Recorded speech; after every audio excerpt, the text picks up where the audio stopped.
우리는 존재와 가치를 설명할 때에 향기라는 단어를 종종 사용을 합니다. 왜 그런가 하면은 향기는 그 실체의 특징적 요소를 대변하고 있기 때문입니다. 그리스도인은 그 실체가 그리스도로 말미암았기 때문에 그리스도인의 향기를 발해야 되는 것은 너무나도 당연한 것입니다. 그리스도인으로서 그리스도의 향기를 바라고 있었던 사도 바울, 여러 가지 모함을 당합니다. 특히 오늘 본문에 등장하고 있는 고린도 교회, 사도 바울을 섭섭하게 할 정도로 사도 바울이 고린도 교회를 재방문했을 때에 아주 사도 바울에게 마음에 비수를 꼽습니다. 그리고 사도 바울은 눈물을 머금고 고린도 교회를 떠날 수밖에 없었던 그런 속에 고린도 교회를 향한 눈물의 편지를 기록하게 되고, 그런 속에 고린도 교회가 사도 바울의 가르침을 다시 받아들이는 속에 고린도 후서가 기록이 되는 것입니다.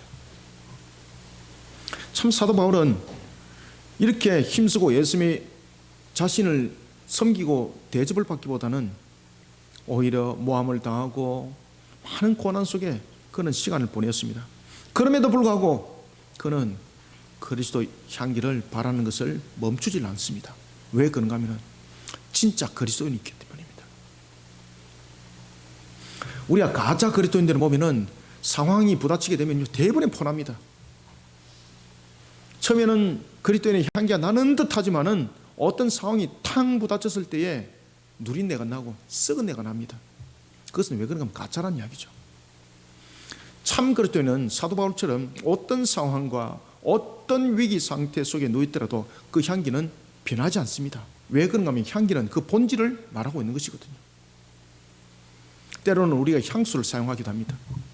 그리스도인이라는 향수를 잠깐 뿌리는데 본질이 탁 드러나 버리니까 자기 몸에 냄새가 나는 겁니다. 사도 바울은 자신의 사역이 어디로부터 말미암은지를 그는 이렇게 증거합니다. 나의 사역은 하나님의 뜻으로부터 말미암은 것입니다. 그리고 또한 사도 바울은 고백합니다.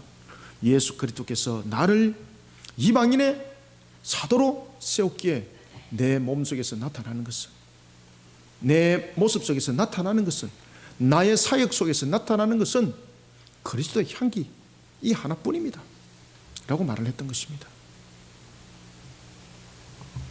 사도 바울은 자신이 하나님으로부터 세움을 받았고, 그리고 또한 예수 그리스도의 그 이름으로서 향기를 바라면서 사역을 감당해 나갈 때에 육신적인 기쁨보다는 육신적인 괴로움이 더 많았습니다. 사도 바울의 이 서신서를 13편의 서신서를 돌이켜보면 사도 바울이 부귀 영화를 누렸다는 사실 단 한 줄도 없습니다. 자신이 어떤 높은 위치에 올라서 가지고 누구로부터 존경을 받았다 단 한 줄도 없습니다. 매를 맞았는데 얼마나 많이 매를 맞았는지 죽기까지 했더라. 사람들이 돌팔매로 자신을 쳐가지고 이놈 이제 죽었구나 하고 성 밖으로 던진 사실도 있었더라. 그때에 나로 하여금 그 죽음의 순간을 탈탈 털게 하고 일어서게 하신 분이 바로 하나님이었더라. 그러면서 사도 바울은 뭐라고 고백하는가 하면 내 몸에는 그리스도의 향기가 새겨져 있다. 그러면서 그는 베드로서를 통해서 자신의 몸의 스티그마를 통해서 이야기를 하게 되는 겁니다. 내 몸에 남은 것은 그리스도의 흔적밖에 없다. 그것이 바로 그의 흔적이 그리스도의 향기였던 것입니다. 이런 사도 바울, 그는요 어떤 관계 속에서도 자신의 육신을 도모하면서 사역 현직이 겉두고, 그리고 사람들로부터 참으로 귀빈 대접받아가면서 사역해 본 사실이 없습니다. 그러나 사도 바울은 여전히 그런 상황 속에 무너짐을 당하지 않고 항상 마치 성리를 거뒀던 군대의 행렬처럼 사역을 이루어갔다라고 그는 고백을 하고 있습니다. 이런 개선하는 행렬과 같은 모습으로 사도 바울이 구원과 심판을 전할 수 있었던 모습은 자신이 참 그리스도인이기 때문에 가능했던 겁니다. 그런 사도 바울 속에는 그리스도의 향기가 나타날 수밖에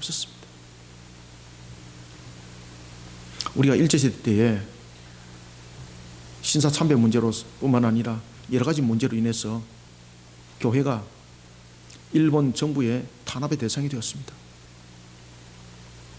많은 목사님들이 순교를 당하고 많은 고문을 당하게 되었습니다. 그런 속에 최건능 목사님이라고 계셨는데 그분이 잡혀서 고문을 받을 때에 그의 대화, 그의 내용은 다른 것이 없었습니다.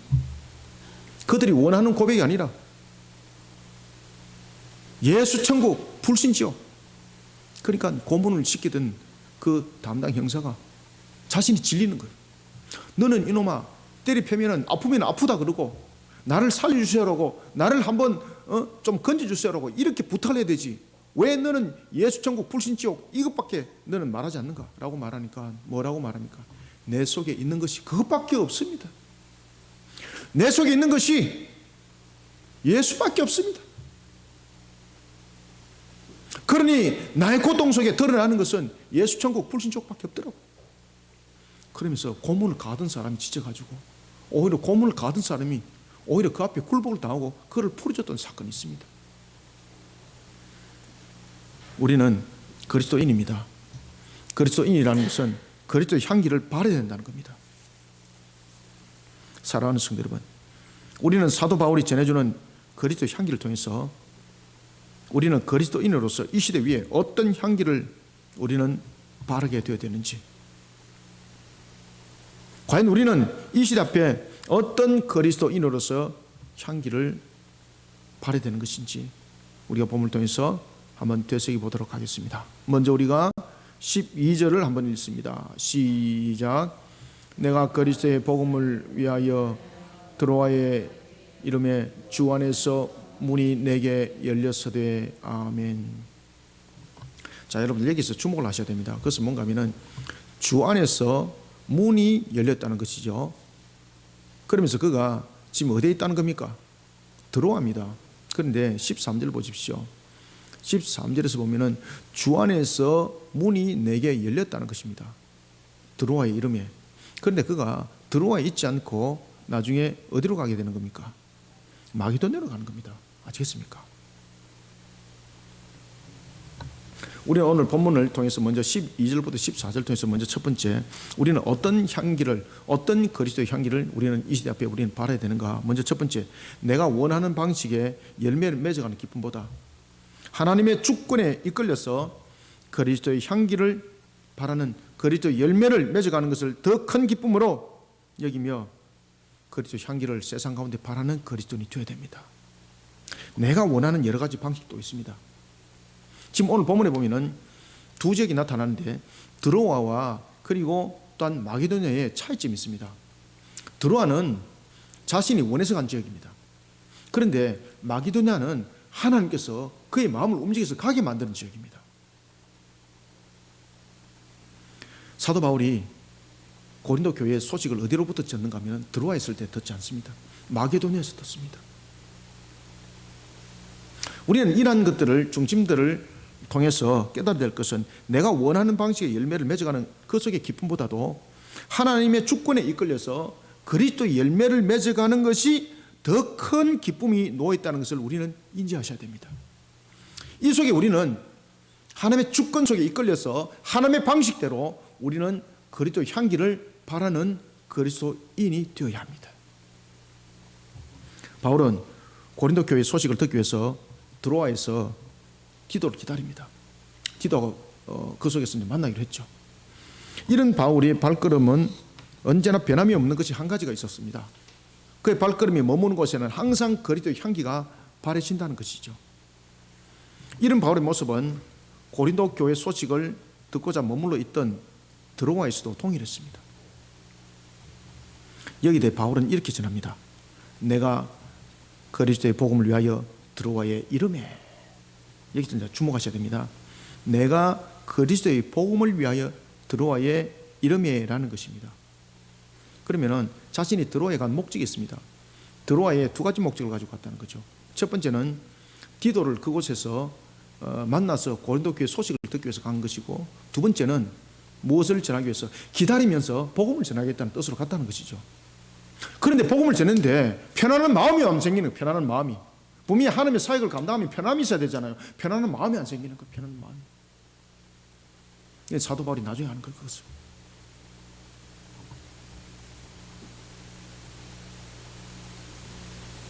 분명히 그런 이야기를 하고 있습니다. 내가 그리스도의 복음을 위하여 드로아의 이름에 주 안에서 문이 열렸으되 내가 내 형제 디도를 만나지 못함으로 어디로 갔다는 겁니까? 내 심령이 편하지 못하여 그들을 작별하고 어디로 갔더라? 마게도냐 갔습니다. 마게도냐. 바울은 드로아에 간 목적이 두 가지가 있다고 그랬죠. 제가 방금 무슨 목적이었습니까? 고린도 교회 소식을 듣기 위해서 디도가 그곳에 약속을 했거든요. 그러면 기다린 시간이 있을 것 아니겠습니까? 그럼 기다린 시간 동안 무엇 하겠습니까? 그냥 무의도직할 수 없는 거지 않습니까? 그래서 자신은 계획을 한 거죠. 드로아에 디도가 올 때에 시간이 얼마 정도 걸릴 것이다 예상을 했던 겁니다.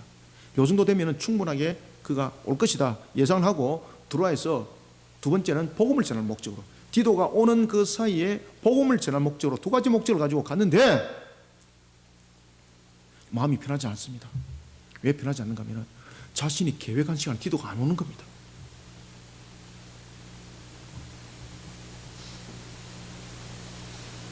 그러면서 이렇게 말합니다. 드로아에서 디도를 기다렸지만은 어떤 영문인지 디도에게 소식도 없었다는 거죠. 그러다 보니까 그 마음에 무슨 마음이 생겼습니까? 불편함과 불안함이 생기기 시작하는 거죠. 왜 그럴까요? 왜 디도로부터 소식이 없었을까요? 분명히 그는 두 가지 중에 한 가지라 판단할 수가 있었죠. 그것이 여러분 사람의 생각인 거예요. 고린도 교회가 문제가 생겨서 디도를 통해서 편지를 보냈거든요.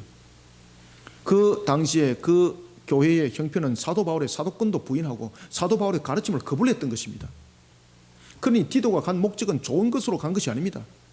고린도 교회로 하여금 바른 가르침을 주고 사도 바울의 가르침으로 다시 회개하고 다시 복귀하도록 이끌어가기 위한 서신이었습니다. 그러니까 사도 바울이 얼마나 초조하겠습니까? 시간이 지나버렸습니다. 근심과 염려가 생긴 겁니다. 왜 이런 문제가 생겼을까? 그래서 그는 고린도 교회가 더 복잡한 문제로 인해서 디도가 더 그곳에 머무를 수밖에 없는 것은 아닌가? 이런 생각이 또 복잡해 드는 겁니다. 분명히 디도가 예상한 시간에 오지 못한 것은 고린도 교회에 자신이 예상하지 못한 문제가 터졌다는 것이죠. 그러니 복음을 전하면서도 마음이 편치를 않는 겁니다. 그런데 사도 바울은 그때 이후에 알게 되는 겁니다. 이때 사도 바울은 고린도 교회 속에 자신과 더욱더 밀접한 관계를 가지고 있는 지역이 있었는데 그 지역이 마게도냐였습니다. 이 마게도냐는 교통의 요충지였습니다. 고린도로 가려면 이 마게도냐를 거쳐가기도 했거든요. 그러면 드로아보다는 마게도냐를 가게 되면 소식이 더 빨리 들을 수가 있는 겁니다. 그런데 원래 드로아는 간 것은 드로아 지역에 복음을 전하기 위해서 그런 시간적 여유를 가지고 그 속에서 사역을 했는데 마음이 편치를 않는 겁니다. 그러면서 그 발걸음이 나중에 어디로 옮겨지는가 하면 심령이 편하지 못하여 그들을 작별하고 어디로 갔더라? 마게도냐로 갔다는 겁니다. 마게도냐. 그러면 심령이 편치 못하는 그 마음은 누가 줬을까라는 것입니다. 아시겠습니까? 여러분들 복음을 전하고 있는 사역 속에서 심령이 편치 못할 이유가 없는 거예요. 그런데 사도 바울은 드로아에 머물면서 복음을 전하는 목적이 뭔가 하면 디도가 이 시간 정도 되면 충분히 올 것이라는 계산 속에서 지금 그 속에서 사역을 하고 있는 거예요. 이때 그의 발걸음이 드로아를 떠납니다. 마게도냐를 향하게 됩니다. 그곳에서 그는 디도를 더 빨리 만날 수가 있습니다. 그러면 우리가 인간적 해석으로 보면은 바울이 디도를 더 빨리 만나기 위해서 또는 고린도 교회 소식을 더욱더 가까이서 듣기 위해서 조바심에서 장소를 옮겼습니다. 이렇게 될 수 있는 거예요. 과연 그럴까요? 우리가 12절 13절을 우리가 한번 읽어봅시다. 시작. 내가 그리스도의 복음을 위하여 드로아의 이름에 주 안에서 문이 내게 열렸으되 내가 내 형제 디도를 만나지 못함으로 내 심령이 편하지 못하여 그들을 작별하고 마게도냐로 갔노라. 아멘. 왜 마게도냐로 갔다고요? 마음이 편치 못해서 소식을 빨리 좀 들어보려고. 우리가 여러분들 어떤 사역들을 하다 보면은 이런 일들이 종종 일어납니다. 저도 사역을 하다 보면 이런 일들이 진짜 종종 많이 일어납니다. 야, 이게 참 사람의 뜻과는 마치 관계가 멀어진 것처럼 그런 일들이 일어납니다. 아무리 가르쳐도 속에 경일기처럼 그런 신앙을 하는 사람도 있고요. 다양합니다, 여러분들. 오늘 본문 속에서 우리가 반드시 깨닫게 될 것은 왜 이런 상황이 벌어졌고 왜 이런 마음이 생겨났는가라는 것입니다. 성령께서 그에게 주시는 마음인 줄 마게도니아에서 맺은 열매와 결실을 통해서 그가 알게 된 겁니다. 그래서 오늘 본문에서 그가 우리에게 이렇게 말합니다. 14절을 한번 읽읍시다. 시작. 항상 우리를 그리스도 안에서 어떻게 하게 하시고 이기게 하시고 우리로 말미암아 각 처에서 그리스도를 아는 냄새를 나타내시는 하나님께 감사하노라. 아멘. 마게도니아에서 맺어진 결실을 통해서 그는 알게 되는 겁니다. 자신은 시간을 가지면서 드로아에서 디도를 기다렸고 그리고 복음을 전할 것을 계산했습니다. 이것은 사도 바울의 계산이었습니다. 그런데 하나님의 계획은 그런 사도 바울의 계산을 넘어섰습니다. 그래서 우리는 항상 어떤 일들을 행해 나갈 때에 하나님의 절대적 주권 속에서 이끌림 받아 하나님의 절대적 주권적 속에서 우리의 사역들을 펼쳐나가는 것을 더 기뻐하는 그런 속에 그리스도 향기를 바라는 자들이 되어야 됩니다. 저도 제 나름대로 사역을 하다 보면 참 부딪히는 것이 많습니다. 기쁨보다 여러분들 갈등이 더 많이 생겨요. 분명히 주님 일을 하는데 제가 서두에도 말씀드렸던 것처럼 별의별 사람들을 다 만나잖아요. 그러면요 마음에 시험과 낭망이 더 많이 생겨요. 야, 이 사람 보면 이렇고 저 사람 보면 저렇고요. 진짜 상처받아요, 여러분 목회자. 여러분들은 모르시지만. 그런데 그 문제 앞에서도 하나님의 이끌림 속에서 나갔을 때는 방향이 달라져요. 바울은 자신의 생각을 넘어서는 하나님의 일하심이 참 그리스도의 향기라는 것을 그가 깨닫습니다. 그래서 14절에서 그 고백을 하는 겁니다. 항상 우리를 그리스도 안에서 어떻게 하게 하시고, 그렇지, 이기게 하시고, 항상 어디 안에서? 그리스도 안에서입니다. 그리스도 안에서. 아시겠습니까? 그리스도 안에서 이기게 하시는 거, 이기게 하시는 거.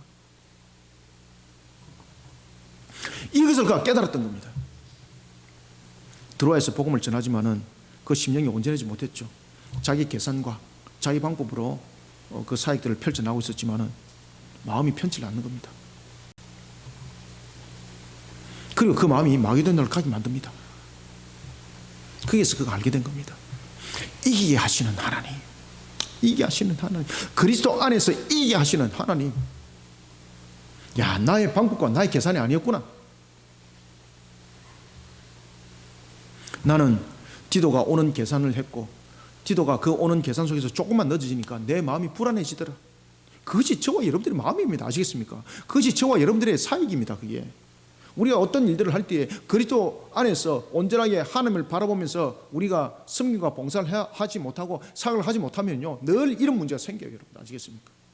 항상 인본적 속에서 충돌이 생기고 근심이 생기고 문제가 생겨요. 여러분들.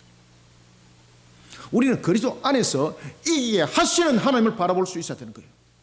그래야만이 참된 그리스도인의 향기가 이 속에서 나타나는 거예요. 여러분들 아시겠습니까? 그래서 그는 마게도냐에서 복음을 전하면서 왜 하나님이 드로아에서 마음이 불편한 마음을 가지게 하고 그리고 마게도냐를 가게 한지를 그때 알았던 거예요. 그러면서 그는 이렇게 합니다.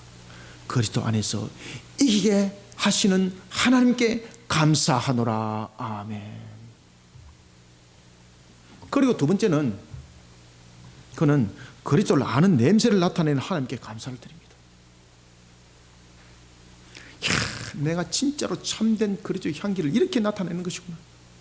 그래서 우리는 하나님의 절대적 주권 속에서 우리가 이끌음 받지 못하고 하나님 절대적 주권 속에서 다스림을 받지 못하면 우리 속에서 그리스도 향기 나타나지 않습니다. 무슨 그게 향기라고 말할 수가 있겠습니까? 오늘도 우리가 본문 속에서 나타나고 있는 것처럼 모든 것은 그리스도 안에서,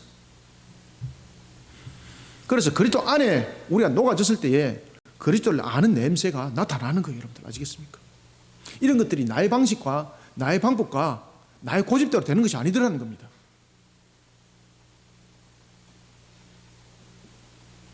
자신은 드로아에 머물기를 원했습니다. 그런데 그 마음이 편치를 않는 거예요. 그리고 그 마음이 마게도냐를 가도록 이끌어가는 거죠. 그 마게도냐를 갔습니다. 그런데 그 마게도냐를 가고 그 속에서 열매를 맺으면서 내 마음이 왜 편치를 않았는가를 마게도냐 속에서 알게 되는 겁니다. 그리고 또 마게도냐 속에서 그가 디도로부터 기쁜 소식을 받게 되는 겁니다. 그래서 그가 내가 하나님 안에서 감사하노라. 그래서 두 가지를 감사드리지 않습니까? 첫 번째 감사는 무엇이었습니까? 이기게 하시는 하나님께 감사함이었고, 두 번째 감사함은 무엇입니까? 그리스도를 아는 냄새를 나타내게 하는 하나님께 감사를 드리는데, 이 모든 두 가지가 하나님의 절대적 주권 속에 이끌림 받아서 나타난 결론이었습니다. 내 방식이 아니었습니다.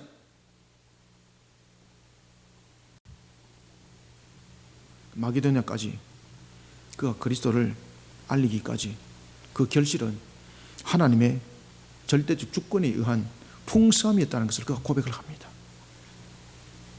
우리가 14절을 다시 한번 읽어볼까요? 시작.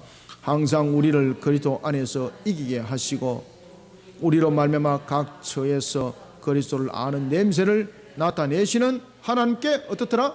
감사하노라. 아멘. 우리가 사역을 펼쳐나갈 때도 내가 원하는 방식이 있고 내 방식을 넘어서는 하나님의 방식이 있습니다.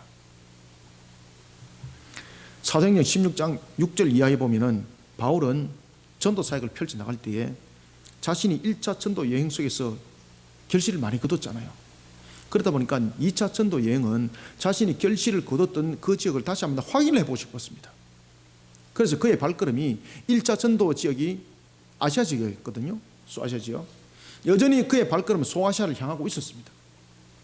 자신이 뿌려놓던 그 결실이 어떻게 더 많은 풍성한 열매를 맺었는지 확인하고 싶었던 거죠. 그런데 하나님은 그를 돌이켜버립니다.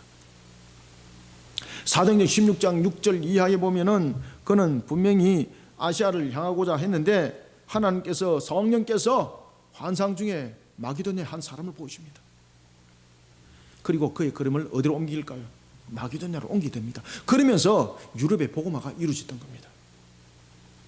만약에 사도 바울의 생각대로 만약에 사역을 했다면 유럽의 복음화는 뭐 언제든지 또 하나님께서 또 그 방향을 이루겠지만은 그 당시에 유럽의 교회들은 세워지지 않았습니다. 그 당시에는 이런 종교 그 당시에는 이 복음의 중심 지역이 소아시아 중심이었거든요. 늘 그 지역만 이리 도는 거죠. 유럽은 가고자 생각도 안 했던 거죠. 하나님께서 성령께서 그의 마음을 움직여버리는 거예요.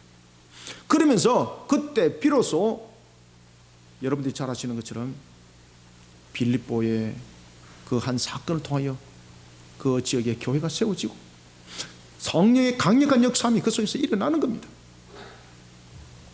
때로는 내가 원하는 방식에서 열매를 맺기도 합니다. 저도 그런 경험 많이 해봤습니다. 그러나 이것조차도 하나님이 원하시는 방식에서 여러분 일어났다는 것을 기억하시길 바랍니다.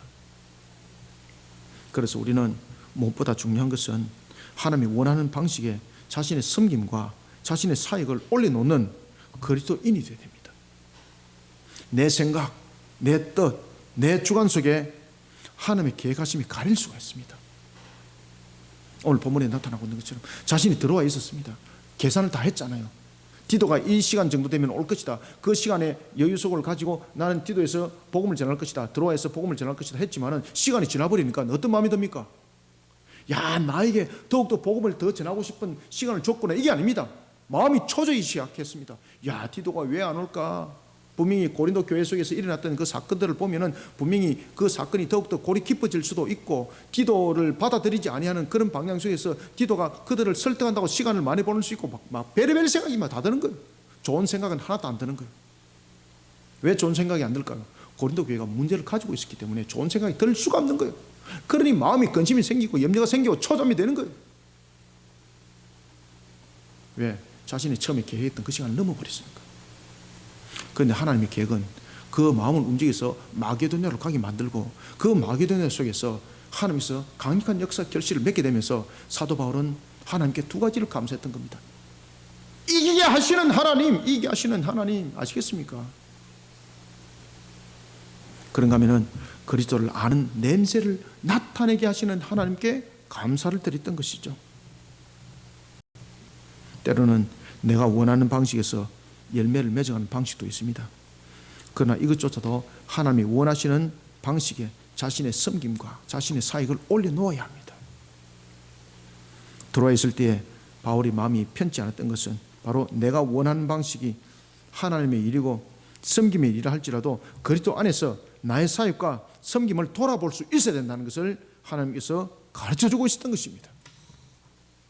내가 원하는 방식의 열매를 맺어가는 기쁨보다 하나님의 주권에 이끌려서 그리스도의 열매를 맺어가는 것이 더 큰 기쁨으로 나타나는 사역이 되어야 합니다. 그래서 우리가 교회에서 섬김과 봉사도 그리 해야 되는 겁니다. 그리스도인의 향기. 나는 그리스도의 향기를 어떻게 바랄 것인가? 내 생각 속에서 내 사고 속에서는 한계가 부딪힐 수밖에 없습니다. 항상 나의 뜻이 아니라 내 생각이 아니라 하나님의 계획하심 속에 나를 두어야 합니다. 아시겠습니까? 그래야만이 신앙도 성장하고 그래야만이 은혜도 됩니다. 하나님의 뜻과 하나님의 계획하심이 앞서야 됩니다. 하나님의 주권하심이 이루어져야 합니다. 제가 아무리 이렇게 외쳐봐야 이것을 여러분들이 신앙으로 아멘하고 받아들이지 않으면요, 여러분들이 은혜가 되지 않고 복이 되지 않습니다. 내가 뭐 여러분들의 머리를 갖다가 개조시키겠습니까? 어쩌겠습니까?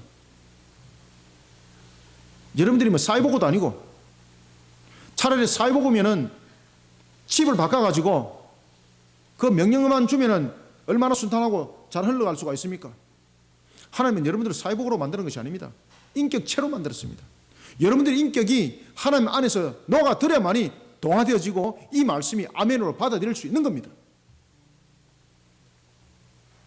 그러기 위해서는 무엇이 필요합니까? 사도 바울이 여러분들 그냥 마게도냐 갔겠습니까?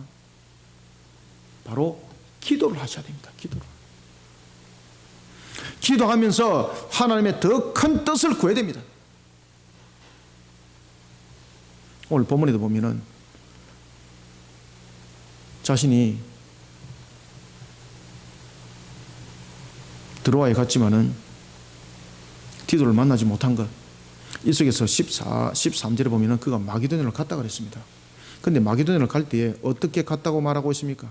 내 심령이 편치 못해서 마게도냐를 간 것인데 그냥 갔겠습니까? 기도하면서 하나님께서 그를 이끌어가는 거예요.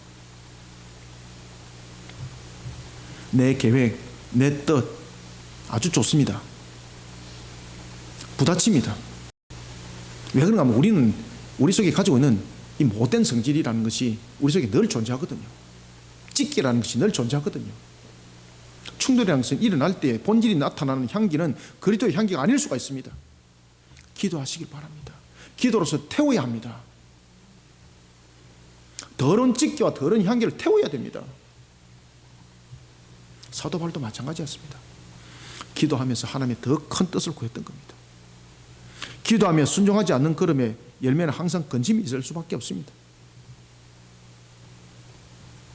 이루어졌지만 항상 허전함이 함께 존재할 수밖에 없습니다. 하나님의 더 큰 뜻을 이루어가야 합니다. 내가 원하는 방식의 열매를 맺어가는 기쁨보다 하나님의 주권에 이끌려야 됩니다. 그런 그리스도 열매를 맺어가는 것을 더 큰 기쁨으로 여기는 자, 그리스도의 향기를 세상 속에 바라는 저와 여러분들이 다 되시기를 소원합니다. 그 다음에 두 번째 15절 함께 읽습니다. 시작. 우리는 구원받은 자들에게나 망하는 자들에게나 하나님 앞에서 그리스도의 향기니. 아멘. 구원받은 자나 구원받지 못한 자나 전부 다 하나님의 향기라는 것이죠. 우리는 두 번째 15절부터 16절을 통해서 자신의 유익을 먼저 생각하기보다 맡기진 처소에서 예수님처럼 희생의 제물이 되어야 됩니다. 제가 앞에도 말씀드렸던 것처럼 희생이 이제 제물이 되어야 됩니다. 희생이 제물이 되어 생명을 살리는 일에 귀하게 쓰임 받으며 그리스도의 향기를 바라는 자들이 되어야 됩니다. 자신이 희생의 제물이 되어야 됩니다. 희생의 제물은요, 태워져야 됩니다. 그래서 향기입니다.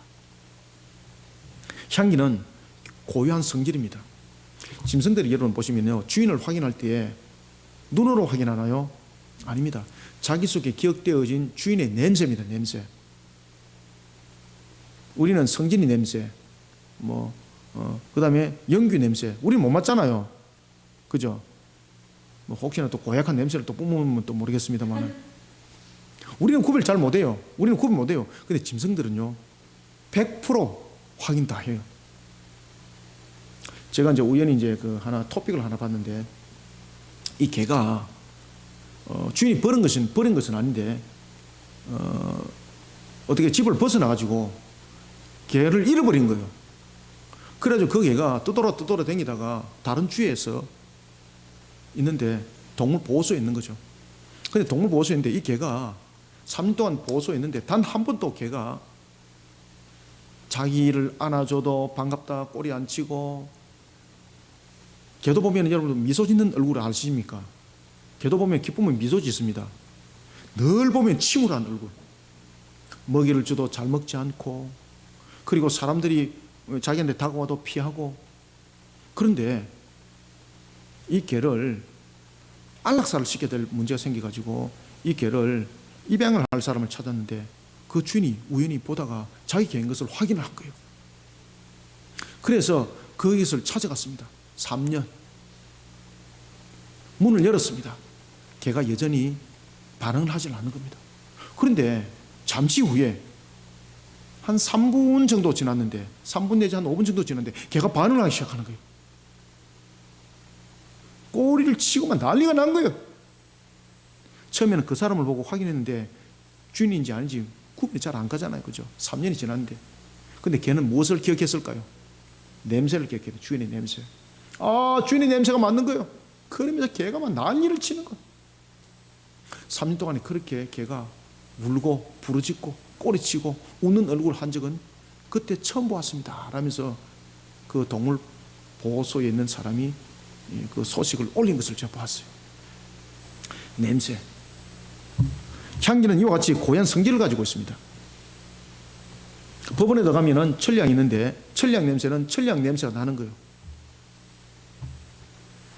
아가서 2장 13절과 호세아 14장 6절을 보니 포도나무에서는 감람나무 냄새 난다, 포도나무 냄새 난다. 그렇죠. 포도나무 향기밖에 안 납니다.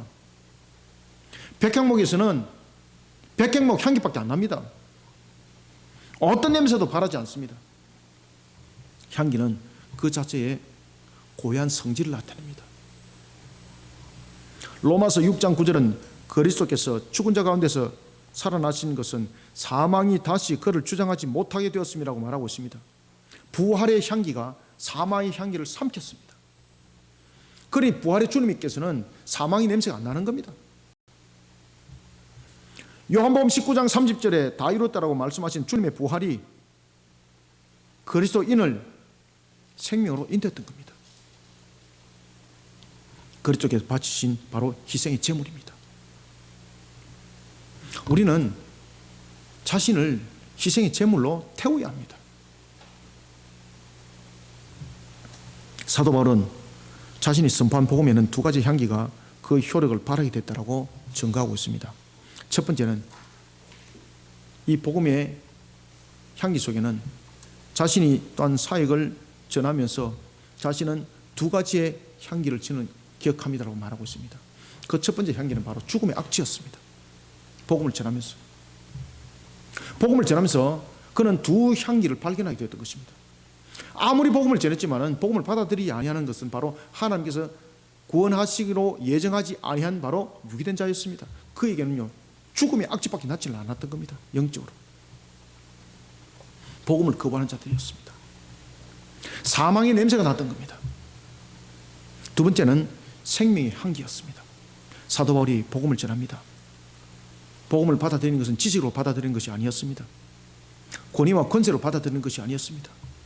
하나님께서 구원하시고자 예정한 그에게 하나님께서 은혜를 베푸셔서 복음을 받아들이게 하니 그에게는 복음이 바로 죽음의 향기가 아니라 생명의 향기로 나타나더라는 것입니다. 그러면은 복음을 받아들이는 그가 생명의 향기로 바라기까지는 무엇이 있었던 것입니까? 사도 바울은 증거합니다.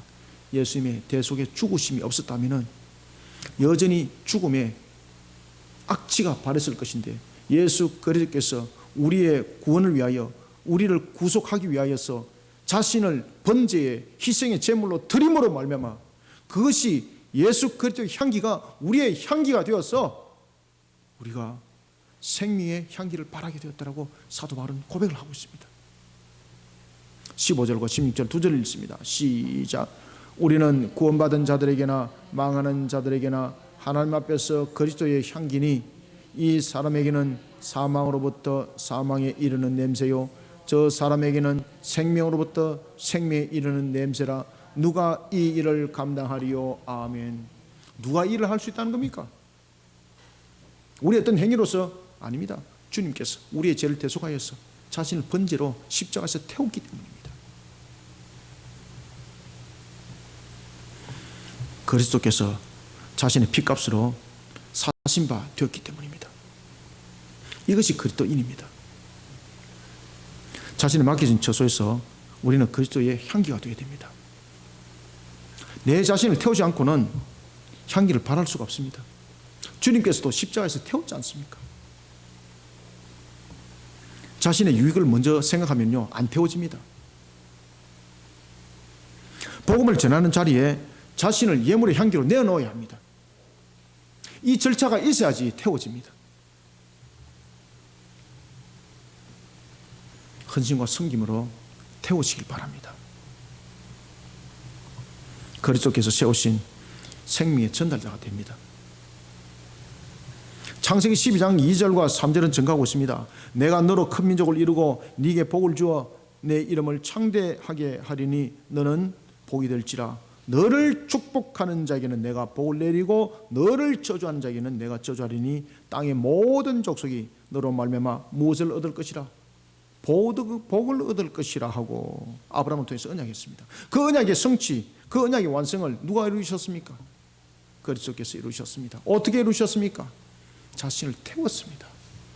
자신을 십자가에서 태웠습니다. 번제단에 자신을 내어 놓았습니다. 우리는 이 시대 앞에 그리스도인이 된 겁니다. 이 시대 앞에 그리스도인이 됐다는 것은 그리스도를 닮아야 된다는 겁니다. 그래서 주님께서도 십자가를 지라 그랬지 않습니까? 자신의 유익을 먼저 생각하기보다 맡겨진 처소에서 주님처럼 희생의 제물이 되어야 됩니다. 생명을 살리는 일에 귀하게 쓰임 받도록 자신을 번제단에 올려놓아야 됩니다. 자신을 태워야 됩니다. 자신을 섬김의 자리에 태워야 합니다. 자신을 나눔의 자리로 태워야 됩니다. 그러면 태운다는 것은 무엇인가? 자신의 시간을 그렇게 쓰라는 겁니다. 자신의 모습을 그렇게 헌신하는 것에 내어놓으라는 것입니다. 우리는 자신의 유익을 먼저 생각하기보다 이와 같이 예수님처럼 희생의 제물이 되어야 합니다. 자신을 태우지 않으면 안 됩니다. 태워야 향기가 있습니다. 여러분들의 시간을 헌신해야만이 향기가 바래집니다. 여러분들이 낮은 모습으로 섬기는 속에서 우리는 태워짐이 모습이 되는 것인데 그 속에 나를 내어놓지 않고 어떻게 우리는 향기를 발할 수가 있습니까? 향기는 발하지 않습니다. 나를 태워야 됩니다. 나를 섬김의 자리에 태우시길 바랍니다. 헌신하는 시간에 나를 내어놓으시기 바랍니다. 그러면 그것이 태워져서 향기가 됩니다. 우리는 이란 속에 우리가 그리스도의 향기를 바라는 자신을 번제단에 올려 태워서 그리스도의 향기를 만들어가는 우리 모두가 되기를 소원합니다. 마지막으로는 우리가 17절 한번 읽읍시다. 시작. 우리는 수많은 사람들처럼 하나님의 말씀을 혼잡하게 하지 아니하고 곧 순전함으로 하나님께 받은 것 같이 하나님 앞에서와 그리스도 안에서 말하노라. 아멘. 자, 여기서 이제 여러분 주목해야 될 것은요, 우리는 수많은 사람들처럼인데 그 수많은 사람들이 어떤 사람들이에요? 뒤에 딱 보시면은 하나님의 말씀을 혼잡하게 합니다. 이 하나님의 말씀을 혼잡하게 하는 것은 이단들도 있었지만은요, 교회 속에서 파벌이 있었습니다. 이것을 우리가 지금의 현대적 측면에서 조명해 보면은요, 유행과 대중성을 따라가는 교회의 모습들입니다. 하나님의 말씀을 혼잡하게 하는 겁니다. 우리는 마지막으로 세 번째 17절을 통해서 보겠습니다. 유행과 대중성이라는 사건의 자리에 함께하지 말고 하나님 앞에 겸손과 떨림이라는 순전함으로 하나님 앞에 값을 다하며 그리스도의 향기를 바라는 자들이 우리는 되어야 합니다. 사도 바울 당시 복음 사역은 지금처럼 교리적으로 정립된 단계가 아니었습니다. 때문에 여러 모양으로 그 모습이 나타났습니다. 고린도전서 1장 12절에 보면은 잘 나타납니다. 누구로부터 가르침을 받느냐에 따라서 교리가 달라졌습니다. 나는 바울에게, 나는 아볼로에게, 나는 게바에게, 나는 그리스도에게 속한 자라고 주장하면서 교리적 충돌을 일으켰습니다. 자기들끼리 아시겠습니까? 그러니까 이런 교회를 향해서 사도 바울이 뭐라고 말하고 있습니까? 고린도전서 1장 13절에서 이렇게 증가합니다. 그리스도께서 이것을 나누느냐고. 그러면서 그는 이렇게 말합니다. 바울이 내가 너희를 위해서 십자가에서 못 박힌 일이 있느냐고. 내가 내 이름으로 너희를 세례를 준 적이 있느냐고. 내 이름으로 세례를 준다는 것은 내가 죄사함에 대한 중심이 되거든요. 바울 내가 너희들에게 세례를 주노니 라고 말한다면 이거는 이단이죠. 우리가 목사가 세례를 줄 때도 내 이름으로 세례를 주는 것이 아닙니다. 어떻게 세례를 줍니까? 성부와 성자와 성령의 이름으로 세례를 주노니 라고 말하지 않습니까? 사도 바울이 그 이야기를 딱 하는 겁니다.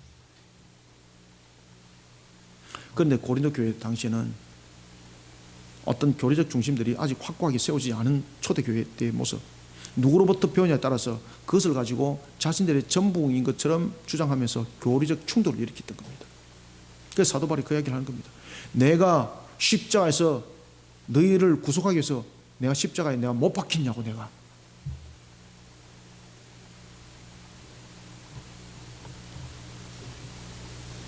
사도 바울은 그러면서 이런 고린도 교회를 향하여서 뭐라고 말하는가 하면 고린도전서 2장 1절에 보면은 내가 너희들에게 가르치고 전한 것은 딱 두 가지밖에 없다. 무엇이었습니까? 예수 그리스도와 십자가였다. 예수 그리스도와 십자가. 이것이 우리의 중심 교리다. 이것이 우리의 구원의 교리다. 그런데 내가 게바로부터 이런 것을 가르침 받았다. 아볼로부터 이런 것을 가르침 받았다. 그러면서 그리스도와 십자가를 전부 다 엎어버리고 다른 것을 말하니 참 개탄하지 않을 수 없다. 그뿐만 아닙니다. 이 파벌만이 존재한 것이 아니었습니다. 그래서 오늘 사도 바울이 그 이야기를 하는 겁니다. 수많은 사람들처럼 하나님의 말씀을 혼잡하게 했다. 이것은 첫 번째 파벌적 문제 속에서 엉뚱한 교리들이 만들어졌던 문제였고, 두 번째는 사도 바울이 있던 그 당시에는 이제 애변주의라는 것들이 이 속에서 이제 만들어지기 시작하는데 순회하는 거짓 교사들이 많았습니다. 이 순회하는 거짓 교사들은 그 당시에 나중에 이제 둘로 이제 형성이 되는데 애변주의와 영지주의로 이제 등장을 하게 되는데 제일 먼저 첫 번째 나타났던 교회 이단은 애변주의였습니다. 이 당시에 이들은 무엇을 주장했는가 하면 예수 그리스도를 믿는 믿음 속에서, 그 유대인들이 문제였습니다. 예수 그리스도를 믿는 믿음 속에서 율법적 할례를 해야 된다는 겁니다. 그것은 무엇을 의미를 하고 있습니까? 자신들은 유대인이지 않습니까? 유대인들에 대한 우선주의를 그들은 잊어버리지 않고 싶었던 겁니다. 유대인 선민 사상을 그들은 잊어버리지 않고 싶었습니다. 지워버리지 않고 싶었습니다. 그래서 예수 그리스도를 믿는 믿음에 율법 안 지키면 구원 없다는 거죠. 이것을 그들이 막 가르쳤던 거예요. 그래서 사도 바울이 그 이야기를 하는 겁니다. 우리는 수많은 사람들처럼 하나님의 말씀을 어떻게 하고? 혼잡하게 하고. 사랑하는 성도 여러분, 이런 율법주의뿐만 아니라 또한 파벌을 만들어가는 이런 혼잡한 속에 있는 것이 이 시대는 없을까요? 죄송합니다만 이 시대 더 많습니다. 아주 많습니다. 그래서 이 시대가 이단이 많은 겁니다. 우리는 오늘 본문 속에 나타나고 있는 이 시대를 조명해보고는 이 본문 속에서 우리는 지금 살아가고 있는 겁니다. 자, 17절 다시 한번 읽읍시다. 시작. 우리는 수많은 사람들처럼 하나님의 말씀을 혼잡하게 하지 아니하고 곧 순전함으로 하나님께 받은 것 같이 하나님 앞에서와 그리스도 안에서 말하노라. 아멘. 복음은 메뉴판에 있는 것처럼 다양한 것을 자신이 선택해서 자신이 좋다고 여기지는 것을 골라서 도구로 사용하는 것이 아닙니다. 사도 바울이 증거하고 있는 것처럼 하나님의 말씀을 혼잡하게 하는 자들은요, 이런 것을 세탁합니다. 그래가지고 메뉴판처럼 만들어가는 겁니다. 십자가를 현대화시킵니다. 대단한 능력들이죠. 그러니 지금 이 시대는 보면 복음이 아닌 복음이 파묻히고 있는 시대를 우리는 지금 살아가고 있습니다. 복음은 유행과 대중성이 아닙니다.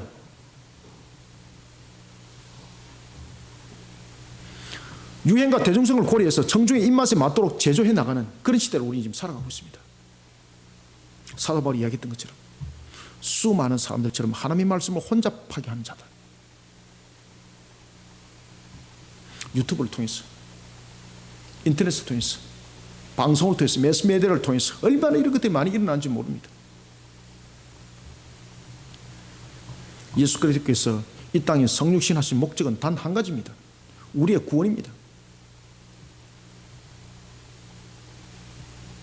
신성이 인성을 취하여 성육신을 이룬 유격적 연합의 교리, 철학과 사상, 현대화로 조율될 수 있는 주제가 아닙니다.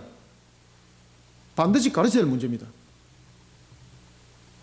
그래서 이 시대는 바른 말씀과 바른 교리를 가르치지 않으면 무너짐을 당합니다. 왜 그런가 하면 그 당시에 교회들이 무너짐이 바로 이런 모습 속에서 나타났거든요. 그래서 2세기를 지나서 3세기에 교부들이 그것을 알고 자신의 사비를 털어내어서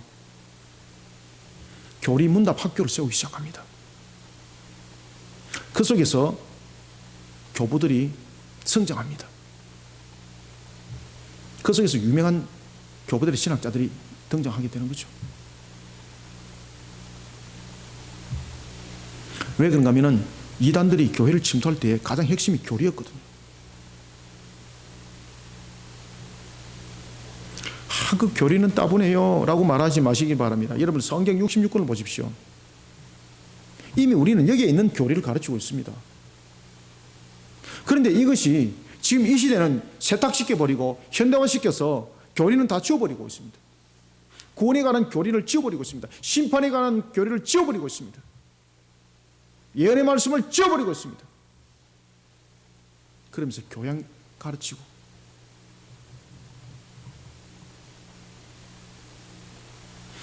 우리가 인격적으로 이렇게 돼야 됩니다 라고 말하면서 세미나 속에서 세미나화 만들어가고 있고, 교회는 여러분 에클레시아입니다. 죄인들을 복음으로 부르는 것입니다. 그래서 교회는 선포와 가르침이 있어야 합니다. 지금 이 시대의 교회는 디다케와 케르그마가 반드시 성립이 되어야 됩니다.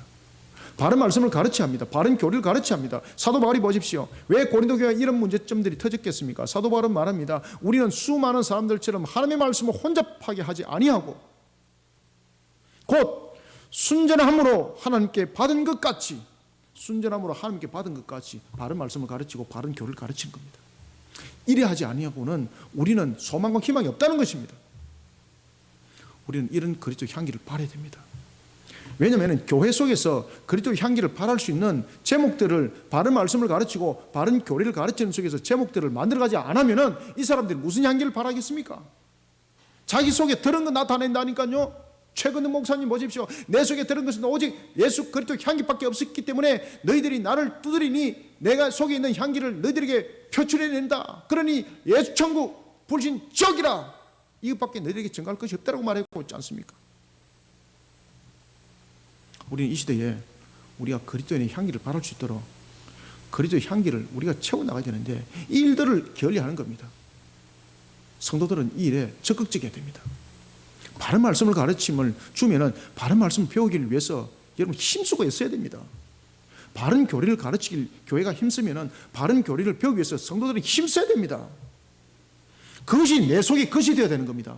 그것이 내 속에 것이 됐을 때에 여러분들 우리는 오늘 본문에 나타나고 있는 것처럼 혼잡한 자의 모습 속에 자신이 안 세워지는 겁니다.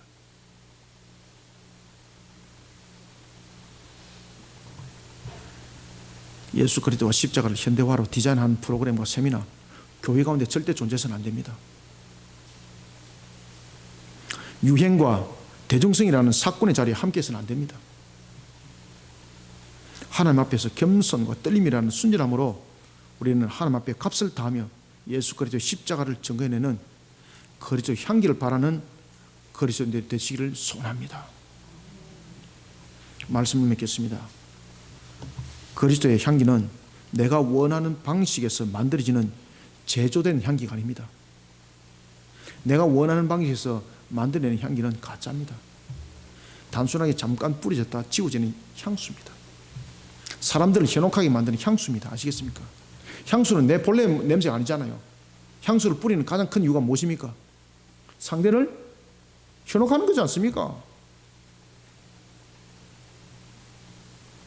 원래 내가 그 냄새 아니잖아요. 원래 자신의 냄새가 나와야 되는 거죠. 그래서 향기는 우리가 내가 원하는 방식으로 만들어내는 제조 기술에서 만들어지는 것이 아닙니다. 우리의 인격에서 우리의 모습 속에서 그 향기가 발해져야 됩니다. 그래서 우리는 말씀 속에 녹아야 되고 바른 교리 속에서 우리를 만들어가서 참 그리스도인으로서 우리를 만들어가야 되는 건데 이 속에는 바로 우리를 불태우는 번제의 모습이 함께 있어야 된다는 것입니다. 그리스도의 냄새가 나지 않는데 어떻게 그리스도 향기라고 말할 수 있겠습니까? 자신의 유익을 먼저 생각하고 기획되어지는 것이 어찌 그리스도 향기가 되겠습니까? 예수님처럼 자신을 먼저 하나님의 나라를 위해서 희생할 수 있는 제물로 자신을 내놓아야 됩니다. 자신을 태워야 됩니다. 그 신앙으로 우리 자신들을 세워나가지 않으면 안 됩니다. 향기는 무엇입니까? 첫 번째로 그 자체 본질에서 나는 냄새 아니겠습니까? 두 번째로 향기는 무엇이겠습니까? 태워져서 나는 냄새 아닙니까? 내 본질이 그리스도인이 되지 못하면 태워도 더러운 냄새밖에 안 납니다. 우리는 태워야 되는데 우리 모습들을 내 성질대로 내 모습대로 하면은요 헌신하고 섬기는 데 있어서도 나중에 더러운 냄새밖에 안 납니다. 내 모습 속에 그리스도 향기로 채워야 됩니다. 말씀과 기도로 채우시길 바랍니다. 바른 교리로 채우시길 바랍니다. 그리고 이런 모습 속에 우리들의 모습을 헌신되고 섬기는 자리에 나를 희생하시길 바랍니다. 그 속에 그리스도 향기는 나타나는 겁니다. 그런 속에 세상을 우리는 그리스도 향기로서 덮을 수가 있는 겁니다. 내 본질이 그리스도인이 되지 못하면은 태웠을 때에 그리스도인의 냄새가 나게 되어 있습니다. 그래서 내 모습이 그리스도인이 되지 못했을 때 내 모습 속에서 이것을 만들어가지 못했을 때에 섬김의 자리에 헌신의 자리에 나를 내어놓으니까 다른 냄새 나는 거예요. 역겨운 냄새 나고 사도 바울이 그래서 그 이야기를 딱 하는 겁니다. 우리는 수많은 사람들처럼 하나님의 말씀을 혼잡하게 하지 아니하고 순전함으로 하나님께 받은 것 같이라고 말하고 있습니다. 순전함 같이 하나님께 받은 것 같이 예수님처럼 자신의 본질을 태워야 되는데 자신의 본질이 유행을 일삼고 대중성을 일삼고 그냥 사람의 하나의 모습 속에서 나를 담아놓게 되면은 이것은 나중에 태워졌을 때 그래도 향기가 아니고 다른 냄새가 나게 되는 겁니다. 대중성을 찾는 사건의 신앙은 그리스도 향기를 절대 바랄 수가 없습니다. 그래서 여러분들은 저와 여러분들은 우리 그리심교회가 지금 펼쳐 나오고 있는 사역이 정말 하나님 안에서 우리가 그리스도 향기를 만들어가고자 하는 사역인데 이 속에 여러분들이 함께 동화되어야 됩니다. 함께 기도하면서 이 모습 속에 섬기고 함께 기도하면서 내를 태워야 합니다. 기도하는 자리에 안 놓으니까 뭐가 되겠습니까? 말씀 속에 나를 바로 녹이지 않으니까 뭐가 되겠습니까? 하는 것마다 피곤하고 힘들지. 또 귀찮은 거 만드네. 또 쓸데없는 것 하네. 이런 소리가 녹이 되는 거예요. 여러분 아시겠습니까?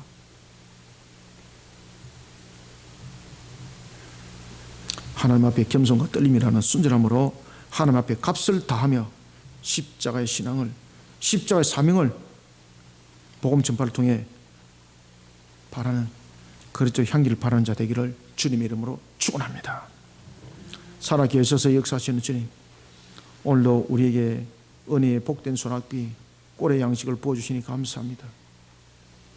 종을 통해서 주신 말씀을 우리 모든 성도들 마음반 속에 잘 새기고 우리가 참된 그리스도의 향기를 발하여서 하나님 앞에 영광 돌리는 걸음을 걸어가게 하여 주옵소서. 내 속에 인본주의가 세워지고 내 생각과 내 자질이 가득 채워졌을 때, 헌신과 섬김의 자리에 불태워졌을 때는 그리스도의 향기가 아니라 자기 향기가 날 수밖에 없고 그것이 오히려 회방의 냄새가 될 수밖에 없는 것을 봅니다. 우리의 신앙과 근본들을 다시 한 번 더 재점검하는 시간이 되게 역사해 주옵소서. 우리 그리심교회 하나님의 형상을 돌아보는 사고의 사역, 참으로 중요한 사역이 우리 속에 펼쳐지고 있습니다. 이런 속에 하나님 앞에 영광 돌리고자 하는 우리 그리심교회 또한 사단법인 바티스를 세우고자 하니 이 모든 것이 주님의 나라를 위해서 귀한 사역이 이루어지게 하여 주옵소서. 이 모든 사역 가운데 우리를 불태우고 헌신되는 자리에 우리 모든 성도들이 세워지는 역사 있기를 소망합니다. 하나님, 오늘도 우리가 함께 동력을 이루어 오직 주님의 이름으로 그 값으로 살아가는 것을 참 기쁨으로 여기고 그 안에서 주님께서 맺어주는 그 열매로 세상 가운데 또한 증명되는 증거물이 되는 성도들이 다 되게 하여 주옵소서. 내 속의 삶이 비록 공감이 있을지라도 그 모습 속에 공감 속에 내가 주님 앞에 일하지 못한다 말하는 자 되지 않게 하여 주옵소서. 어떤 관계 속에서도 우리가 먼저 주님의 뜻을 먼저 조명하고 주님의 뜻 안에 나를 불태우는 섬김과 나눔의 자리에 모두를 세워주시고 딴 섬김과 나눔의 자리에 나를 불태울 때도 말씀과 그리고 바른 교리 속에 나를 채우고 그리고 나를 불태울 때 기도로 불태우며 나의 시간과 모든 삶을 함께 헌신하며 내어놓는 자리를 기쁨으로 여기는 자들이 되게 역사하여 주옵소서. 이런 속에 우리 그리심교회 사역 하나님 앞에 영광 돌리기를 원하고 우리 성도들은 이러한 속에 주님께서 말씀하신 대로 세상 가운데서도 참으로 복되게 역사해 주셔서 복된 소낙비 부어줘 풍성한 열매도 이 땅 위에 함께 맺혀져 하나님의 살아계심과 신앙 안에 달려가는 것이 무엇인지를 또한 정리해내는 점검이 되게 역사하여 주시옵소서. 예수님의 이름으로 기도드립나이다. 아멘.